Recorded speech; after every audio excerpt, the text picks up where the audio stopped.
is disappearing. People are losing their spaces for business. People are going out of business because they can't afford the rents or can't get new leases.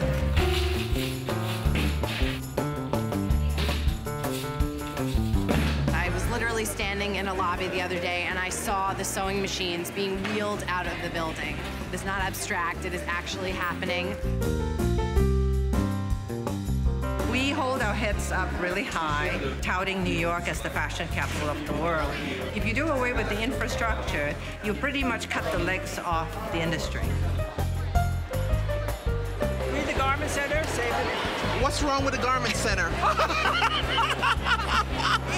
It's got the flu. They're rezoning the garment district. We're trying to make sure that there's enough space left for some manufacturing, so that we're not just show space. Oh my God, I am so thrilled. It's amazing how much buzz that we're getting and how people are aware. Thank you. We never pictured that we were going to walk into these runway shows and have everybody wearing Save the Garment Industry t-shirts. When Samantha and I started, we never thought it would lead to this.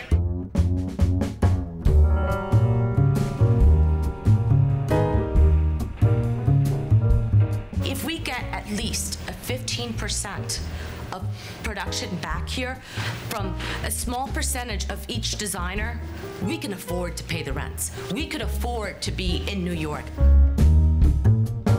This is Erica Wolf and I'm Chris Tory. We both work in Nanette Lepore. We are probably one of the few manufacturers left here that still does the bulk of our production here. It gets increasingly difficult because people are getting squeezed out.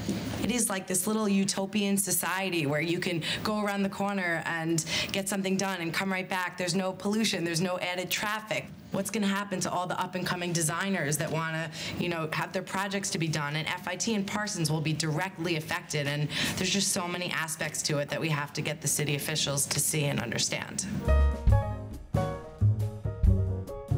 Hey, this is Nanette Lepore. Hi. Honored to meet you. Nice to meet you. And that's Mark Levin. He is directing a documentary for HBO on the Garment District. Since The Sopranos rejected me, this is very exciting. Forget about it. I want to give him kind of a perspective of the kind of volume we do and how much of it is actually manufactured in New York City. So I need numbers from you. At a wholesale level, we're probably around 70 million. And how much? 70 million. 70? Yeah. We have 7. Wholesale. Yeah. Wow.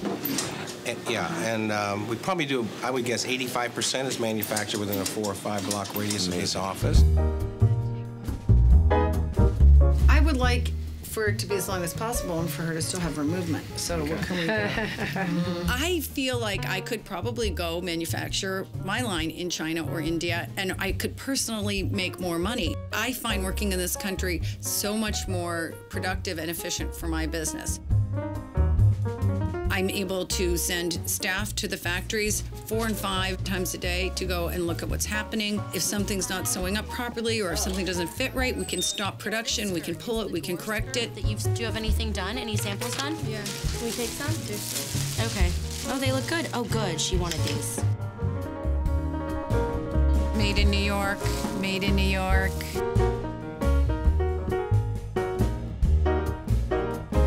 The only way I know how to make clothes is to feel the fabric.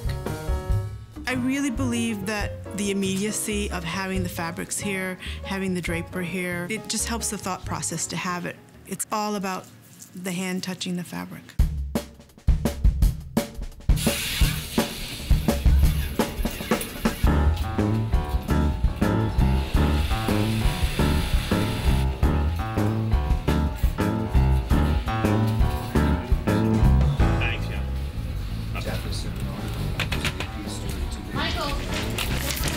What do you got? 2 skirts, actually 3. Tony, I got a problem. These are going to be on the runway in 2 days. Please, Tony, can you do it? They'll be there. Oh, bless you guys. These are lines that need constant supervision, quality checks. The city said, well, could you ever do these lines overseas? And the answer was, we couldn't even do them on the other side of the East River. What other overseas are you talking about?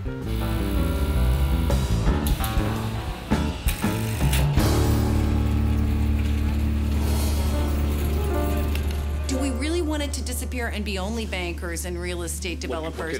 What do we want our city to be? But by the way, the bankers and the law people, the reason that they come to New York, because they can go anywhere. It's because they can date cute fashion designers. Exactly. Yeah.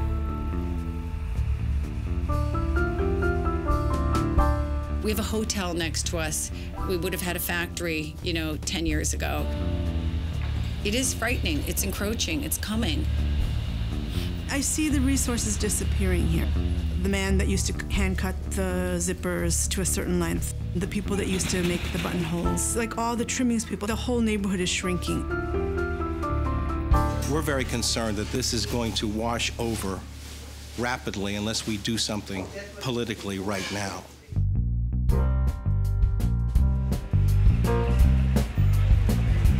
I really strongly feel that our mission has been really accomplished, as in informing people. The garment center is disappearing. The longer the politicians wait and delay and stall on making a decision, the more it's going to disappear. The garment center has been the soul of the fashion business in America for so long, and so it's very important. We carry a really old heritage. It's time to really come up with some concrete real estate to put aside to save the factories so we can preserve this industry. It's something about New York that I love is that, you go from district to district and you feel the energy of different industries. If you go into the garment district, you feel those machines humming. Designers can be anywhere in the world, but I think if designers are living in New York and have access to the factories and the fabrics and the trims, they will be much more successful. It's not from the top down. This is grassroots up, and it's a call for action. I think it's a great thing. I think that people are finally waking up.